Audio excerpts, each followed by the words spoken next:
Welcome to the deep dive. We take a stack of information and dig in, really pull out the essential knowledge you need. Today, we are talking about that final frontier for any online business, that moment, a potential customer is ready to actually buy. We're diving deep into the checkout page. It's where all that browsing and adding to cart culminates, or, well, sometimes falls apart. Our source for this deep dive is an article packed with insights, checkout page design, best practices for Shopify store owners. And it kicks off with a really quite alarming number. Around 70% of shoppers, they abandon their carts right there at checkout. 70%. That's huge. It's not just a little problem. It's like a massive leak in your sales funnel, a bottleneck. So our mission today is to use this guide, figure out why that's happening, and uncover the most impactful strategies to fix it. Yeah, and that 70% figure, it's incredibly consistent. You see it cited everywhere. It's just a stark reminder of how much potential revenue is slipping away at that very last hurdle. The source material really hammers home the financial upside here too. Think about it.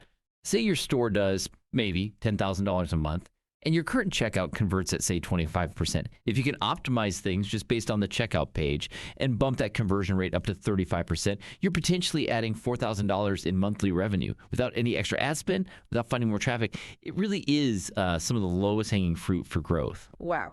Yeah, when you put it in dollar terms like that, it really underscores how critical this single page actually is. Okay, before we dive really deep into the checkout page itself, just want to mention this deep dive is powered by Growth Suite.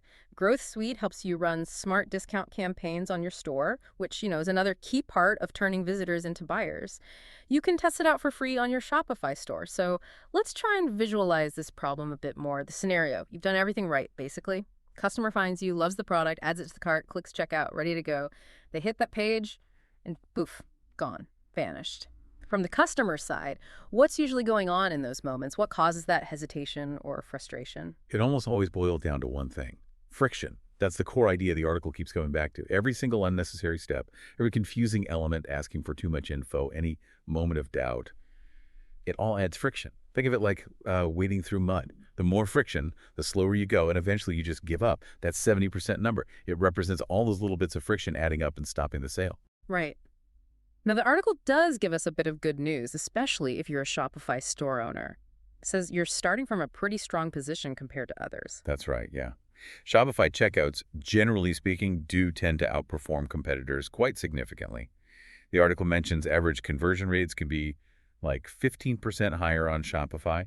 And in some head-to-head comparisons, the checkouts convert up to 36% better. 36% better. Why is that? A big piece of it is Shopify's identity network. It's robust and people trust it. Millions and millions of shoppers have used Shop Pay or just created accounts on other Shopify stores, right?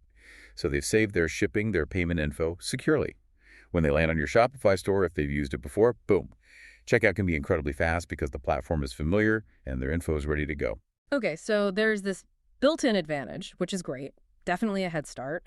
But like we said, with that 70% abandonment number, the gap between Shopify's average checkout and a truly exceptional, high-converting one, that gap is still pretty massive.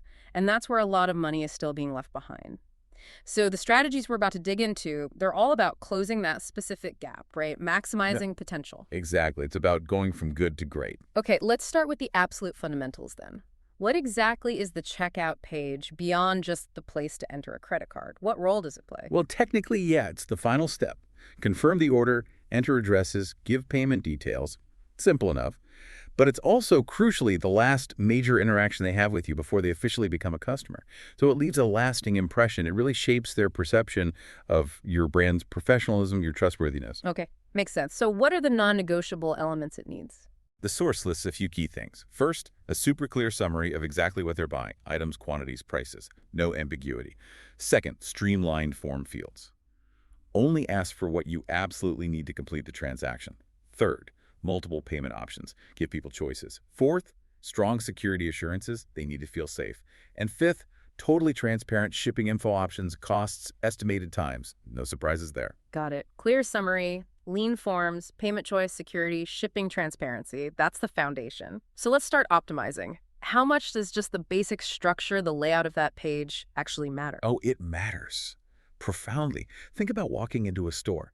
Is it clean, organized, easy to navigate? Hmm. Or is it cluttered and confusing? Same principle online. A messy checkout page feels chaotic, stressful. Yeah. A well-structured one guides the user smoothly. And the article makes a really strong case for the one-page checkout being the best bet for most Shopify stores. One page. Everything on a single page. Why is it generally better? Yeah, it drastically cuts down friction. Everything's visible up front. No clicking next, next, next. Mm-hmm. It's faster, no waiting for multiple pages to load.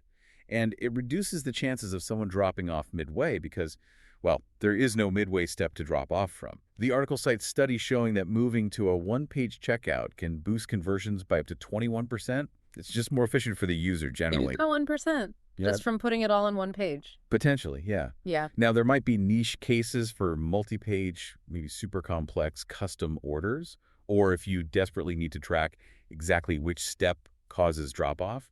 But for the vast majority, the source strongly suggests one page is the way to go. Mm-hmm. It's pretty easy to set up in Shopify's settings or a theme customization too. The main thing you need to watch with one page is load speed to make sure it still loads quickly with everything on it. Okay, so one page is usually best. But even on one long page, or maybe across a couple if you do go multi-page, how do you stop people feeling lost or wondering how much further they have to go? Right, that's where progress indicators come in. Yeah. Super important. Even on a well-sectioned one-page checkout, they help orient the user. They provide transparency. Okay, I'm on shipping, next is payment. This reduces anxiety, gives a little sense of accomplishment as they move through, and sets expectations about what info is coming up. What makes a good progress indicator? They need to be visually clear. Show what's done, what's left. Use consistent design that fits your brand. And critically, they have to work well on mobile. Think simple visual bars filling up, or highlighted section titles, or clear labels like shipping payment back review. Hey, the article also mentions subtle cues like arrows changing color or check marks appearing. Little visual rewards. Okay, let's unpack the forms themselves. This feels like Yeah. a major friction point, a place where a lot of people just give up. Oh, absolutely. You nailed it. Forms are notorious friction generators. If I had to pinpoint one area where most abandonment probably happens, it's often right there in the form fields. And the article backs this up with a really stunning statistic. Get this. Reducing the number of form fields from, say, 11 down to just 4. That simple change can increase conversions by up to 120%. Wait, 120%. Just by asking for less information, that sounds almost too good to be true. It's not a typo. It really highlights how incredibly sensitive people are to being asked for unnecessary data during checkout. Every extra field is a potential reason to leave. So you have to be absolutely ruthless when evaluating your forms. The question for every single field needs to be, is this information strictly essential to process this specific transaction right now? Can I get it later? Post-purchase survey, maybe? Can it be auto-populated somehow? So what are the absolute must-haves then, according to the source? Bare minimum. Email for confirmation and contact. Shipping address, obviously need that. And payment details, pretty much everything else. Date of birth. Optional phone number. How did you hear about us? A second address line that's rarely needed. All of that adds friction. It adds cognitive load. It increases the chance that they'll just say, ugh, forget it. Okay, ruthless editing of fields, got it. What about the layout within the form? Does it matter if fields are side by side or just in one long column?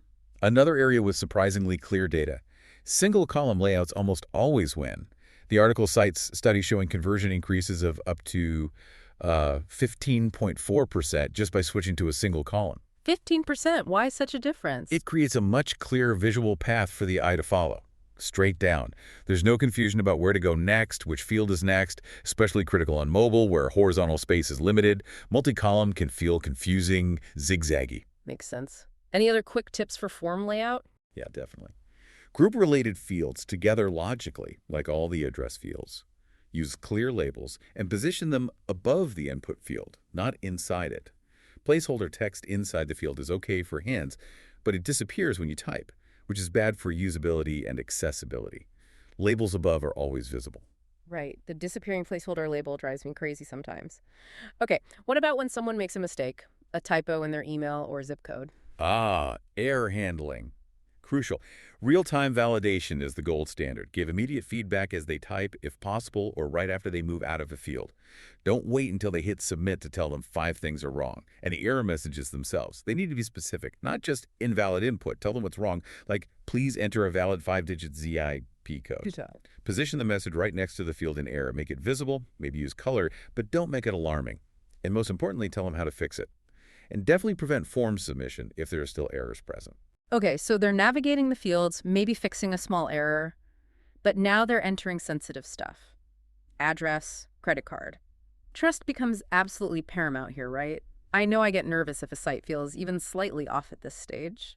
You absolutely should. You're asking for very personal, very sensitive information. Trust is the absolute bedrock of e-commerce checkout. And the source backs this up. It mentions that around 18% of people abandon checkout specifically because they don't trust the site with their credit card information. 18% just from lack of trust. Wow. So things like security badges, trust seals, they're like visual shortcuts to build that confidence quickly. Exactly that. They leverage the trust that people already have in established, well-known brands and symbols. So we're talking about the standard padlock icon for SSL HTTPS encryption, that's table stakes, obviously. Logos of the payment methods you accept, like Visa, MasterCard, PayPal. People recognize and trust those. Seals from security companies, maybe Norton or McAfee, if you use their services. And even, interestingly, snippets of customer reviews that specifically mention feeling secure during checkout. Okay, so where do you put these badges for maximum effect? Strategically. Put them where the user is likely feeling the most vulnerable or hesitant. So definitely near the credit card input fields, also near the main complete purchase or pay now button.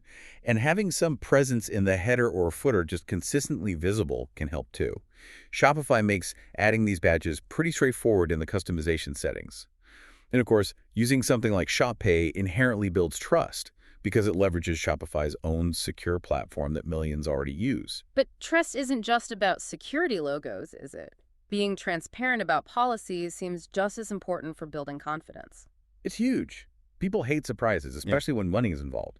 Being totally upfront about shipping costs, return rules, how you handle their data, it removes uncertainty and builds that trust. Right. What specifically should be clear? Okay, for shipping, be crystal clear on the costs. How are they calculated? What are the estimated delivery time frames? Do you offer tracking? Make any free shipping thresholds prominent. Returns. The article notes that 67%, two-thirds, of shoppers check their returns policy before they buy. So make it easy to find. Even link to it from the checkout. Provide a simplified summary right there. Is it easy? Are there money-back guarantees? What's the return window? Don't make them hunt for it. And privacy. Keep it simple. Explain clearly how their data will be used, usually just for order processing and communication. Indicate compliance with things like GDPR, if relevant. Use clear opt-ins for marketing. Never pre-checked boxes. Maybe even explain the benefit of providing data, like getting order updates. Okay, transparency is key. What about seeing that other people have bought from you successfully? Social proof. Incredibly powerful. It's psychological reassurance. Seeing positive reviews, especially any that mention a smooth checkout or quick delivery, validates their decision to buy from you. You can integrate product-specific reviews, maybe general service testimonials, or those little verified buyer badges next to reviews. Focus on quality over quantity here. A few genuine, detailed reviews can be more persuasive than hundreds of generic star ratings. Are there Shopify apps that help with that? Oh yeah, plenty. Apps like Judge.me, Looks, Stamp.io can pull review snippets or star ratings right into your theme, sometimes even near the checkout area. And think beyond just reviews. Other subtle social proof ideas include things like those little pop-ups saying someone just bought X, or showing 5 people bought this in the last hour, or even urgency triggers like only 3 left in stock. These create a sense of activity, community, and validate that others are buying too. Right. Okay. So we've built trust, streamlined the forms. Let's shift focus to just pure speed and ease of use. Because even if someone trusts you, if the process feels clunky or takes too long, they'll still bail, right? Exactly. Cumbersome steps equal friction, pure and simple. The faster and easier you make it for them to hand over their money, the more likely they are to actually do it. And a classic friction point the source highlights is forcing people to create an account before they can buy. It quotes a stat. 24% of shoppers will abandon their cart if they're forced to create an account up front. A quarter of potential sales. Yeah. Just lost because you asked for a password too soon. Ouch. Big ouch. The clear solution here is guest checkout. Make it the default, the most prominent option. It's faster, less commitment, lower friction, especially for first-time buyers. And it's absolutely critical for mobile shoppers who really don't want to be tapping out new passwords and profiles on a tiny keyboard. Can you still encourage accounts somehow? Yeah, absolutely. Just do it after the purchase is complete. Maybe on the confirmation page, offer them the option to save their details for next time by creating an account with one click. You could offer an incentive to ease your order tracking, access to exclusive deals, whatever. But during the actual guest checkout, Only collect the absolute bare minimum needed for that transaction. Shopify lets you configure customer account settings easily. Okay, guest checkout is key. What about leveraging technology to make things even faster, like remembering info or filling things in automatically? Autofill and smart defaults. These are massive time savers and friction reducers. Non-negotiable optimizations, really. First, make sure your form fields use the correct HTML autocomplete attributes. This allows the user's browser, Chrome, Safari, etc., to offer to automatically fill in their saved address and payment info. Saves a ton of typing, especially on mobile. And Shopify helps with this too, right? Yes, Shopify has built-in features. It can automatically copy the shipping address to the billing address field, saving a step. It securely saves payment methods for returning customers who use Shopify Payments or Shop Pay, using tokenization so you're not storing raw card data. And if a customer is logged into their Shopify account or uses Shop Pay, it can pre-fill a lot of this. These seem like tiny things, but they add up to a much smoother, faster flow. Okay, now here's where it gets really interesting, I think. Those express checkout options that let you basically skip most of the forms entirely. Yes, Express Checkout is the ultimate anti-friction weapon. It lets users leverage information already securely stored with trusted third parties to complete their purchase in seconds. And for Shopify stores, Shop Pay is the big one here. Absolutely the standout. The article cites some incredible numbers for Shop Pay. It apparently boosts conversions by up to 91% compared to standard guest checkout. 91%. And it's fast. 1.72 times faster on average, and potentially 4 times faster on mobile devices. If you're using Shopify Payments as your processor, enabling Shop Pay is pretty much a no-brainer. Wow, okay, what about other express options? Definitely offer others too. Digital wallets like Apple Pay and Google Pay provide a similarly seamless, fast experience, especially on mobile devices where they integrate with biometric authentication. PayPal One Touch is another popular one. And increasingly important are the buy now, pay later options, Klarna, Afterpay, Affirm, those types. These aren't just payment methods, they're conversion drivers. The article mentions BNPL can increase conversion rates by 20-30% and also boost average order value, sometimes by up to 45%, by making larger purchases feel more manageable. So the key is making these options super visible. Crucial. Don't bury them halfway down the page. Position these express checkout options right at the top, often even before the traditional email address forms begin. Use their official, recognizable buttons and logos so users instantly see their preferred fast option is available. You've mentioned mobile quite a few times, and the stats you gave earlier were stark. 73% of sales, but 85% abandonment. That's a huge disconnect. What are the specific challenges for mobile checkout? Mobile isn't just important. For most e-commerce stores now, it's the primary sales channel. But that 85% abandonment rate tells you that most mobile checkout experiences are, well, frankly, not good enough. Closing that gap between mobile traffic and mobile conversions is probably the single biggest lever many businesses can pull. So just having a responsive design where the desktop site shrinks down isn't going to cut it. Definitely not. You have to fundamentally rethink the experience for a smaller touchscreen and the mobile context. Forms absolutely must stack vertically. Never side-by-side columns on mobile.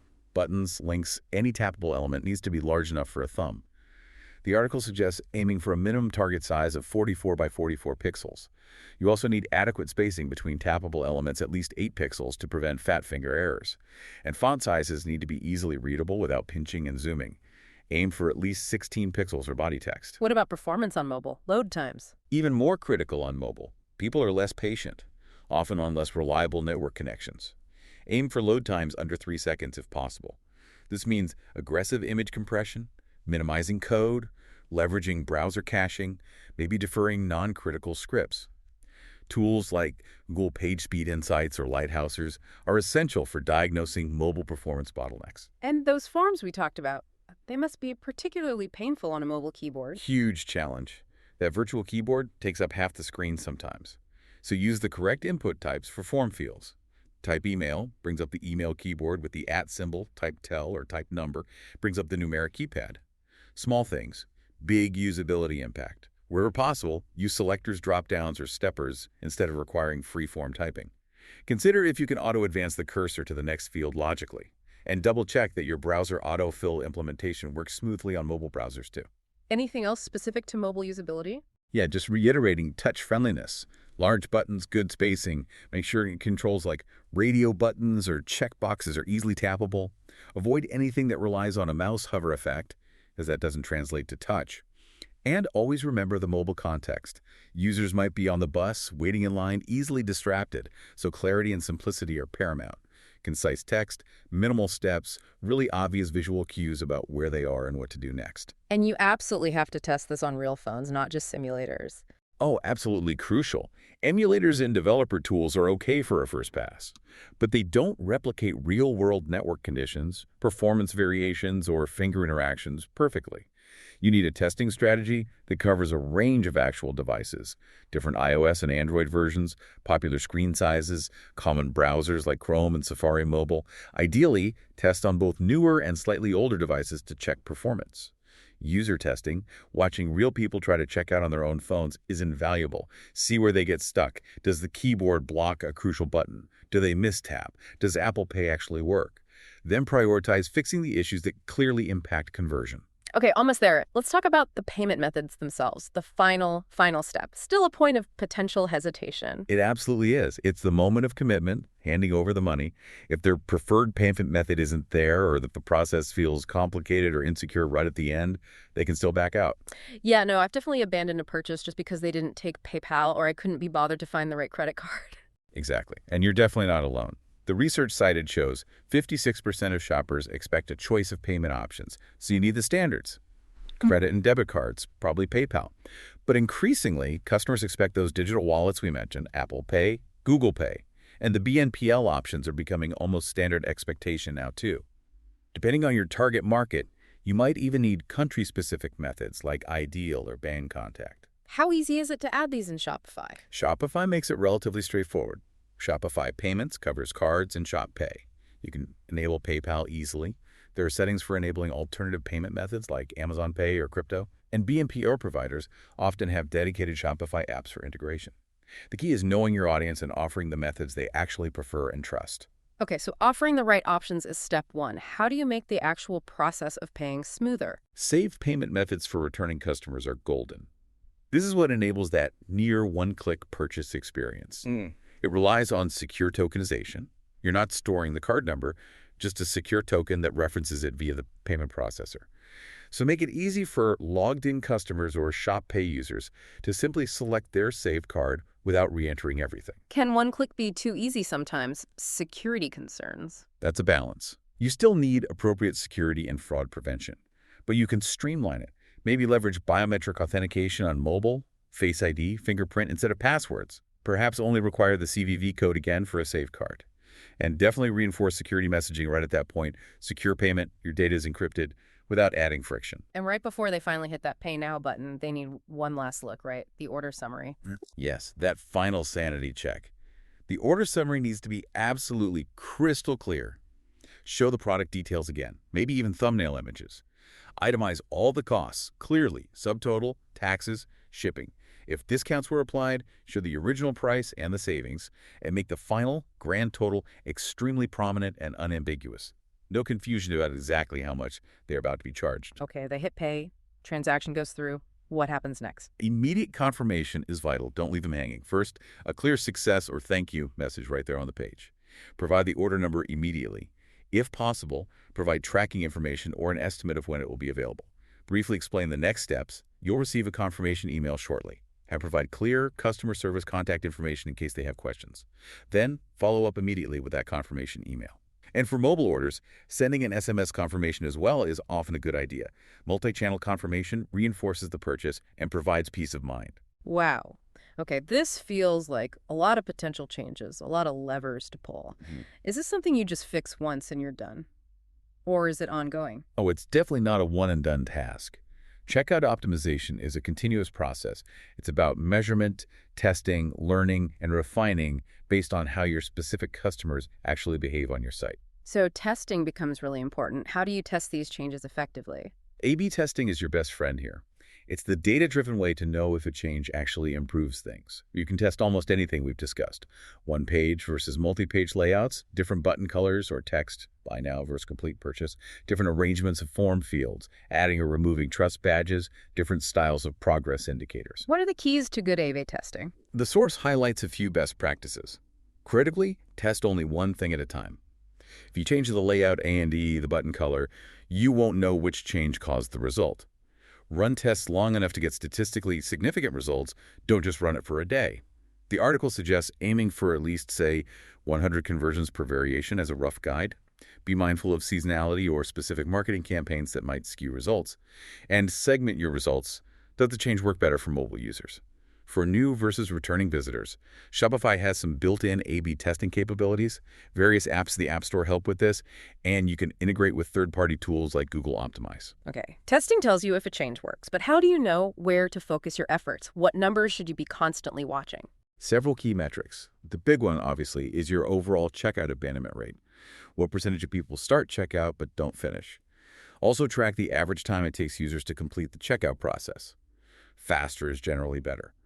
Look at error rates in your forms, which fields are causing the most problems, and analyze your conversion rates segmented by device type, desktop versus mobile versus tablet, and by traffic source or channel. Are mobile visitors converting much lower? Why? Where do you find this data? Shopify's built-in analytics provide a good starting point for abandonment rates and conversions. But for deeper insights, you really want to supplement that with something like Google Analytics, specifically with enhanced e-commerce tracking enabled. This lets you build funnels to see exactly where people drop off in the checkout flow. Tools like heat maps and session recording software, Hotjar or Lucky Orange, are popular examples. They're also incredibly valuable. They visually show you where people are clicking, scrolling, or hesitating on the page. So quantitative data tells you what is happening, but you also need the why, right? Qualitative feedback. Exactly. The numbers tell you what. The qualitative tells you why. You need both. Simple ways to get this. Post-purchase surveys asking, how is your checkout experience? Automated abandoned cart emails that don't just offer a discount, but maybe gently ask why they didn't complete the purchase.